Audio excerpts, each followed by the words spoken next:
17వ తేదీ మంగళవారం నాడు హైదరాబాద్లో జరిగే గణేష నిమజ్జనం గత కొద్ది సంవత్సరాలుగా జరుగుతున్నట్టే జరుగుతుంది. ఎక్కడ కూడా ఇబ్బందులు లేకుండా ప్రభుత్వం అన్ని రకాల చర్యలు తీసుకున్నది.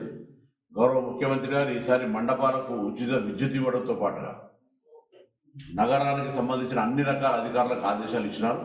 కాబట్టి ఎటువంటి అపోహలు దుష్ప్రచారాలు నమ్మద్దండి. అందరూ కూడా కలిసి ఒక ఉత్సవంగా ఈ గణేష నిమజ్జన వేడుకలు జరుపుకుందామనే మాట మనవి చేస్తూ ఈ 17 నాడు జరిగే గణేష ఉత్సవ నిమజ్జనానికి సంబంధించి ఏర్పాట్లు అన్ని కూడా ప్రభుత్వం చేస్తుంది. ఎక్కడైనా ఎవరికైనా ఇబ్బంది కలిగితే సంబంధిత అధికారుల దృష్టికి తెమ్మని చెప్పి నేను విజ్ఞప్తి చేస్తా ఉన్నాను.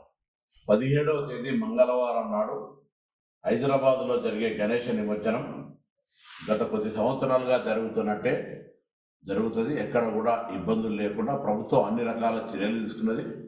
గౌరవ ముఖ్యమంత్రి గారు ఈసారి మండపాలకు ఉచిత విద్యుత్ ఇవ్వడంతో పాటుగా నగరానికి సంబంధించిన అన్ని రకాల అధికారులకు ఆదేశాలు ఇచ్చినారు.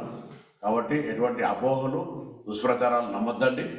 అందరూ కూడా కలిసి ఒక ఉత్సవంగా ఈ గణేష నిమజ్జన వేడుకలు జరుపుకుందామనే మాట మనవి చేస్తూ ఈ 17 నాడు జరిగే గణేష ఉత్సవ నిమజ్జనానికి సంబంధించి ఏర్పాట్లు అన్ని కూడా ప్రభుత్వం చేస్తుంది. ఎక్కడైనా ఎవరికైనా ఇబ్బంది కలిగితే సంబంధిత అధికారుల దృష్టికి తెమ్మని చెప్పి నేను విజ్ఞప్తి చేస్తా ఉన్నాను. అసలైన తొలి వెలుగు. ఫాలో వాట్సాప్ @తొలి వెలుగు అఫీషియల్.